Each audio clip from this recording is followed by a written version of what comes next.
వారు కనపడితే శిరస్సు ఉంచి నమస్కారం చేసి మీరు ఆపదలో ఉన్న వాళ్ళకి దానం చేసి ఎంతో నమ్రతతో ఎంతో చక్కగా జీవనం చేస్తున్నారు, ఉన్నది అనుభవించి సంతోషంగా ఉన్నారు, ఇంద్రియ పటుత్వం ఉంది.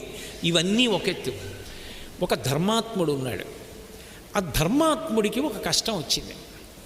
ఇప్పుడు ఆ కష్టాన్ని ఆయన తట్టుకోలేకపోతే ఆయన ఏం చేస్తాడంటే, ధర్మం చెప్పినందుకు, ధర్మం గురించి నిలబడినందుకు నాకు ఇంత ఇబ్బంది వచ్చింది, నేనెందుకు ధర్మం జోలికి వెళ్ళాలి, నేనెందుకు ధర్మం గురించి మాట్లాడాలని ఆయన ధర్మం గురించి మాట్లాడడం మానేశాడు.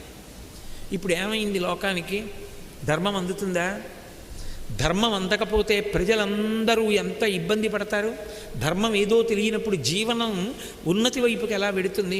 అందుకని అనుశాసనిక పర్వంలో అంపశయ్య మీద పడుకుని భీష్మాచార్యుల వారు ధర్మరాజుతో చెప్తాడు, ధర్మరాజా, రాజ్యాధికారం పొందడం